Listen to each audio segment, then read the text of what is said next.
आताशा होत आले या पुढे ते ना कधी होणे. आताशा होत आले या पुढे ते ना कधी होणे. आता तरी मिळून सर्व बोला, आता तरी मिळून सर्व बोला ना ऐसे ना पुन्हा होणे. हताशा होत आले या पुढे ते ना कधी होणे.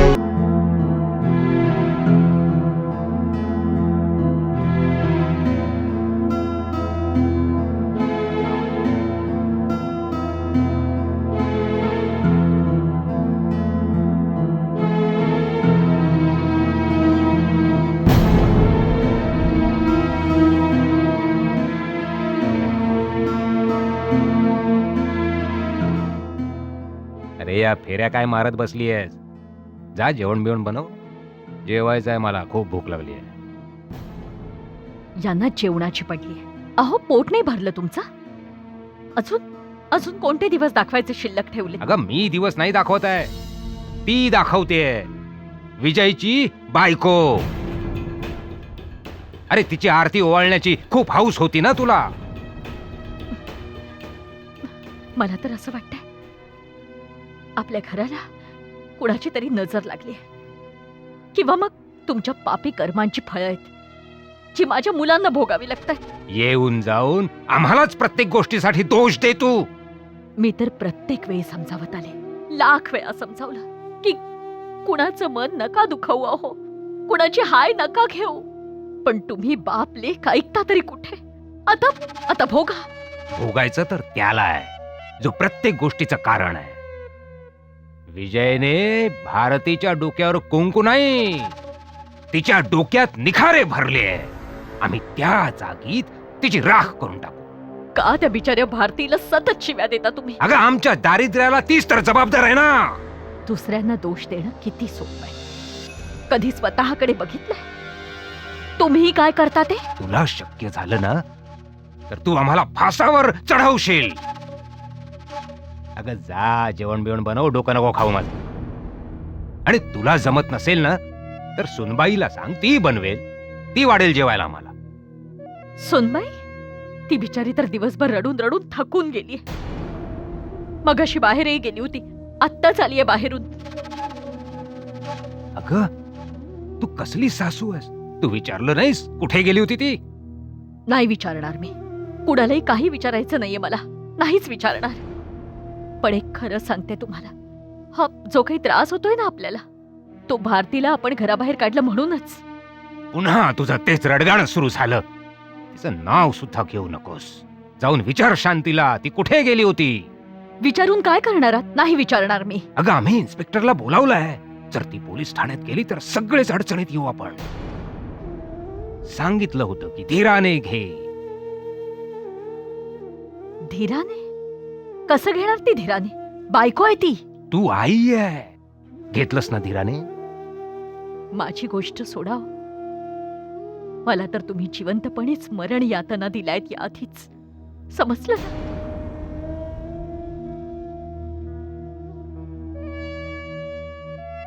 काय तर म्हणे मरण यातना दिल्या. आज काय जेवणाचं खरं नाही.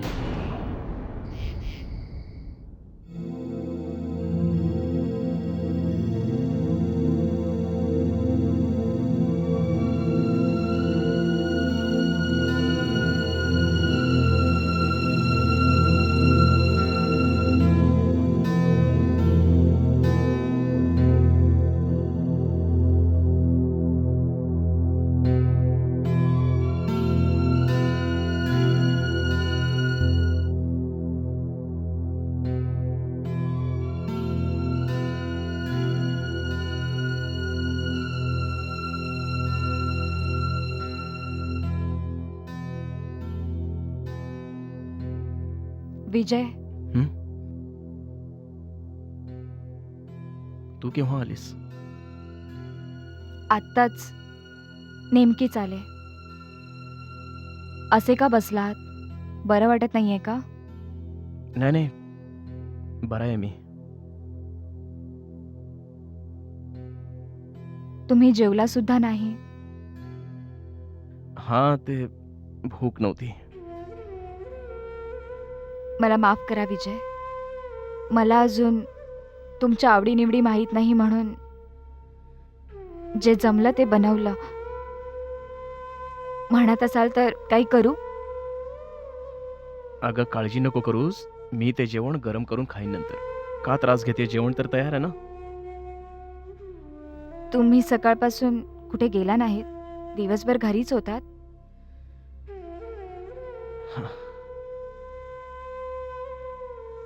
हो, त्या शांतीवहिनी घरी आल्या होत्या. अच्छा. तर माझ्या गैरहजेरीत नाती निभावली जात आहेत. हे काय बोलतेस तू? अजून काय बोलू? तुम्हीच सांगा त्या इथे कशासाठी आल्या होत्या. आता मी काय सांगू? तू स्वतः विचार करू शकतेस. रागाने फणफणत होत्या त्या. तू समोर असतीस तर काय झालं असतं काय माहीत. काय झालं असतं? मला मारलं असतं की खाल्लं असतं? आणि हे त्यांना समजलं पाहिजे की एवढ्या महिन्यांपासून त्यांनी एका गुन्हेगाराला पाठीशी घातलं होतं. तू त्यांच्या भावना समजून घेण्याऐवजी अशा प्रकारच्या गोष्टी बोलतेस. भारती, या जागी दुसरं कोणीही असतं तरी हेच केलं असतं. असो, मग गेल्या कशा? त्यांना वाटतंय की आपल्यामुळे त्यांचा संसार उद्ध्वस्त झालाय. शिव्या शाप देऊन गेले आहेत की आपण नवरा बायको कधीच सुखी नाही राहणार. देऊ दे, त्यांना जेवढा शाप द्यायचाय तेवढा देऊ दे. मी माझी आई गमावली तेव्हा माझा कळवळा कोणालाच आला नव्हता. आज खूप प्रेम उफाळून आले, काळजी दाखवली जाते. विकीला एवढा मोठा गुन्हा करताना कोणी थांबवलं का नाही? सगळेच शुद्ध हरवून बसले होते. मला तर वाटतंय की हे सारं तुला सांगून मी खूप मोठी चूक केली आहे.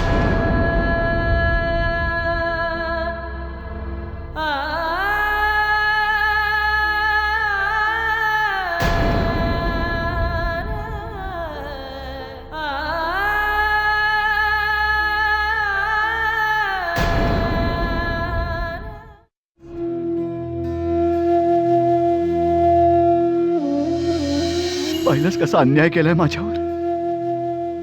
तू निघून काय गेलीस? माझ्या समोर 18 विश्व दारिद्र्यच प्रकटलं.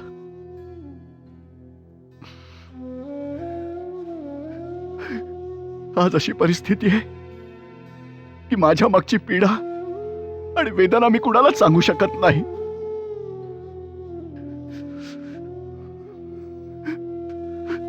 असा काय गुन्हा केला होता मी ज्याची शिक्षा मला अशी मिळतीये? कोणत्या गुन्ह्यासाठी असं एकटेपणाचं जीवन जगतोय?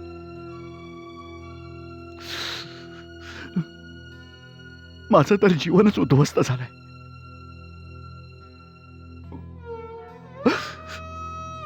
आता जगण्यासाठी कोणताच उद्देश राहिलेला नाही. मला तुझ्या जवळ यायचंय. मला तुझ्या जवळ यायचंय मालती. अजून नाही जगू शकत मी. मला तुझ्या जवळ बोलावून घे.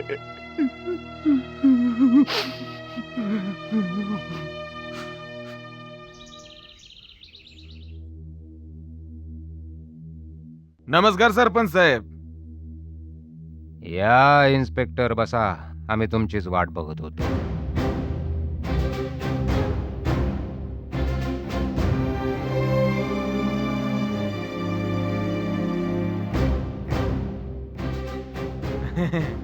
हे बघा ना सरपंच साहेब, ह्या सरकारमुळे तर मी अगदी वेठीस आलोय. बघताचा का नाही पेट्रोलचे भाव किती वाढलेत. पोलीस स्टेशन पासून तुमच्या घरापर्यंत येऊस तर 50-60 रुपयाचं पेट्रोल जळून जातं की हो. पण सरपंच साहेब, तुम्ही हे चांगलं केलं की मलाच इथं बोलवलं. ते पोलीस स्टेशन मध्ये काही व्यवस्थित बोलताच येत नाही हो. वातावरण लय टाईट आहे सरपंच साहेब. आम्हालाही तेच वाटत होतं. आम्ही म्हणत होतो की विकी जर तिकडे असेल तर आम्ही डोळ्याला डोळा भिडवू शकू त्याच्या. एका पापाचं धर्मसंकट कळतंय ना तुम्हाला? अहो असं काय बोलताय सरपंच साहेब?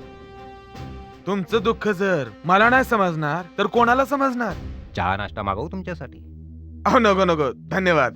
ते बंदोबस्ताच्या ड्युटीवर होतो तर रस्त्यातच जेवलोय. अजून पातूर तर ढेकर सुद्धा बाहेर आले नाही हो. जरा जास्तच खाल्लंय ना. बरं सांगा, विकीला सोडवण्यासाठी काय करायचं?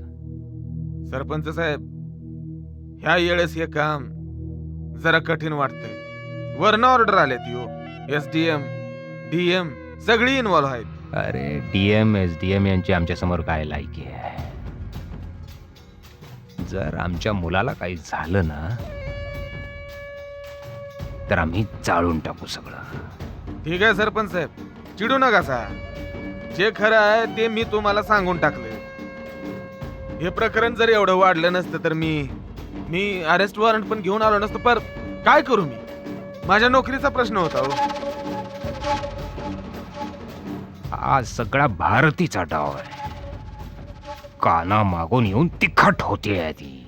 सरपंच साहेब, मी तर माझ्याकडनं 100% प्रयत्न करतो की विक्की भाऊसने त्रास होणार नाही. जोपर्यंत ते माझ्या पोलीस स्टेशन मध्ये आहेत तोपर्यंत मी त्यासने त्रास होऊ देणार नाही. आणि तिथनं गेल्यानंतर तर गेल्यानंतर म्हणजे असं आहे सरपंच साहेब की वरनं ऑर्डर आली ती की विक्की भाऊसने सदर जेलमध्ये पाठवून द्या. ऑर्डर आली आहे आणि जेलमध्ये तर माझे काय बी पोहोच नाही. इन्स्पेक्टर, तुम्ही हे काय सांगताय? विकीला तुरुंगात नाही जाऊ देणार आम्ही. तुम्ही असं काहीतरी करा की तो रातोरात तुरुंगातून बाहेर पडेल.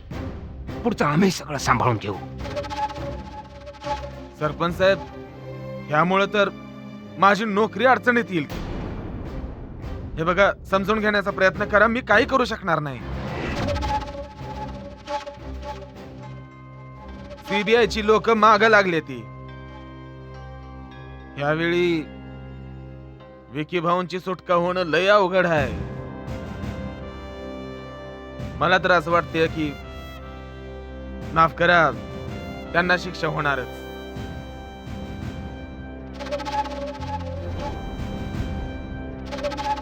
नाही इन्स्पेक्टर, नाही.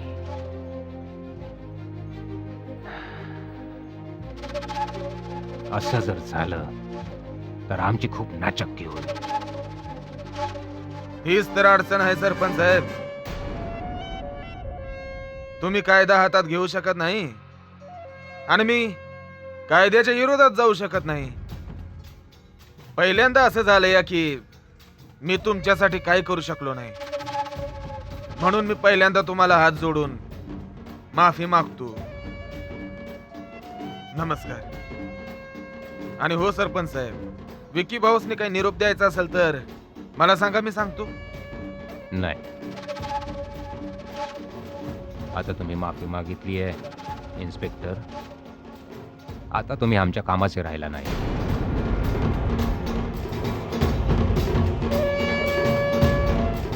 येतो मी.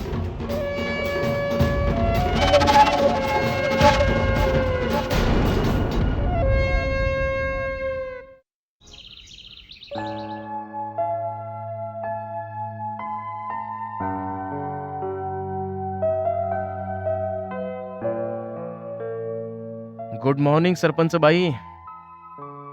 चला उठा, आता सकाळ झाली आहे. Very good morning. सॉरी, ते रात्री उशिरा झोपली ना, त्यामुळे जाग नाही आली. डोकं सुद्धा दुखते. हो, मला माहित होतं, म्हणून तुमच्यासाठी गरम गरम चहा घेऊन आलोय. चहा पिऊन घ्या, डोकं दुखायचं थांबेल. तुम्ही का कष्ट घेतलेत? मला उठवलं असतं, मीच बनवला असता. ओहो, आराम कर. आधी हा चहा घे. थँक्यू. काय आहे की मी आदर्श पती बनण्याचा प्रयत्न करतोय. अच्छा, मग तरी गोष्ट मला सुद्धा लागू होते.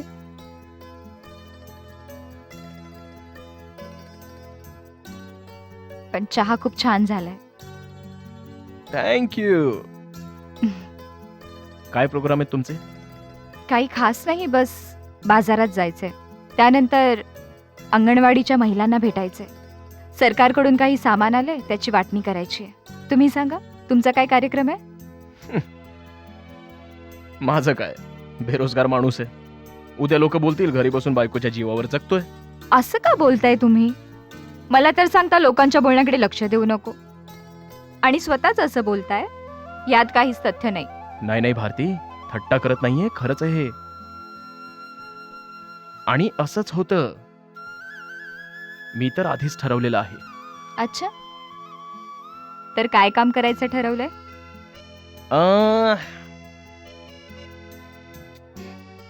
NGOची प्लॅनिंग केली आहे. क्वालिफाईड इंजिनियर आहे. फंड येण्याची वाट पाहतोय. एकदा का आला की चालू करेन गावागावातून काम. मग मी पण येणार तुमच्यासोबत. नाही नाही, जर तू माझ्यासोबत आलीस तर गाव कोण सांभाळणार? आणि भारती, म्हणून तुला खूप काम करायचं आहे. हा, बरोबर आहे. उद्या तुम्हीच बोलाल की नवरा बायकोच्या कर्तव्याचं काय, ते सुद्धा पार पाडायचंय. ते तर नक्कीच निभावू. पण त्याच्यासाठी अजून बरंच आयुष्य बाकी आहे. आरामात निभावूया की. अच्छा, हे सुद्धा ठीक आहे, पण पुढे जाऊन तक्रार करू नका. तक्रार तर करणारच, कारण जिथे तक्रार असते तिथेच प्रेम असतं. आणि भारती, आपल्याला आपलं स्वतःचं एक घर बनवायचंय. किती दिवस इथे राहणार? ठीक आहे गुरुजी, तर आता हे सुद्धा सांगा की एक आदर्श पती पत्नी बनण्यासाठी काय करावं लागतं? आता हे मला माहित नाही, कारण हे माझं पहिलंच लग्न आहे. काहीही. अच्छा भारती, हं? काल रात्री आपल्या दोघांमध्ये जे काही घडलं ते सारं विसर. हं?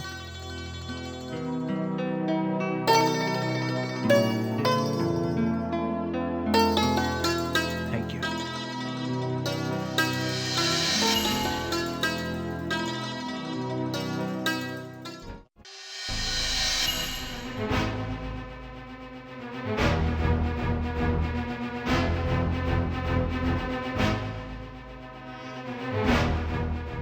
अगं सुनबाई, ही बॅग घेऊन कुठे निघालीस? आई, मी आता राहू शकत नाही ह्या घरात. मला खूप भीती वाटायला लागलीये, म्हणून मी माहेरी चालले. कुणालाही न विचारता न सांगता माहेरी चाललीस? असं कसं? आई, मी काय करू? माझं मन खूप अस्वस्थ झालंय. खूप एकटेपणा वाटतोय मला. हे बघ बेटा, असा घाईने निर्णय घेणं खूप नुकसानदायक ठरू शकतं बेटा. अगं माझं मन मला सांगतंय, बघ विकी नक्की घरी येईल. का खोटी आशा दाखवताय मला? मला माहितीये की यावेळी त्यांचं वाचणं कठीण आहे. असं कोणी सांगितलं तुला? काही विचार करत बसतेस? तसंही मी पाहतेय, जेव्हापासून विकी तुरुंगात गेलाय ना, त्या दिवसापासून तुला आम्ही परके झालो. नाही नाही आई, असं काही नाहीये. फक्त मला एकटेपणा वाटतोय इथे खूप. ते यासाठी बेटा की दिवसभर तू तोच विचार करत बसतेस ना, म्हणून. विकीशिवाय कोणालाही अन्न गोड लागत नाही. पण आता गुन्हाच असा आहे ना, अशा केसमध्ये अडकलाय की आता काय करणार आपण? बाबा काहीही करू शकतात, पण ह्यावेळेस ते फक्त हातावर हात ठेवून बसलेत. असं नको म्हणूस. खरं तर हे की इतक्या वर्षात पहिल्यांदा मी त्यांना इतकं अस्वस्थ पाहिलंय. इतकंच नाही तर त्यांना झोप सुद्धा येत नाही. रात्रभर चिंता करतात, प्रयत्नांची पराकाष्ठा करतायत बेटा. आई, हे सगळं ना त्या विजय भाऊजी आणि भारतीचं कारस्थान आहे. माझ्या मनातून फक्त त्या दोघांसाठी शिव्याशापच येतात. असं नाही बोलायचं बाळा. कुणाला वाईट म्हणण्याने किंवा कुणाला शिव्याशाप देण्याने आपलं काहीच भलं होत नाही.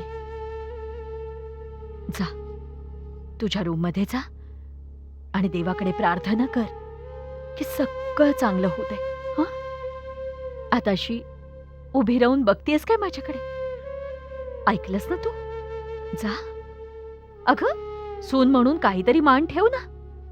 घे आपलं सामान, घे आणि जा जा जा.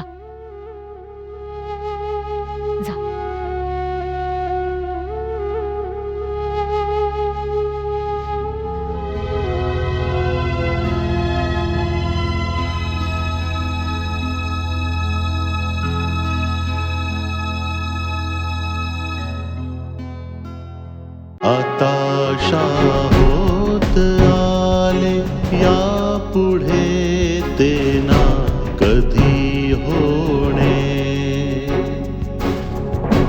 आता आशा होत आली यापुढे ते ना कधी होणे. आता तरी मिळून सर्व बोला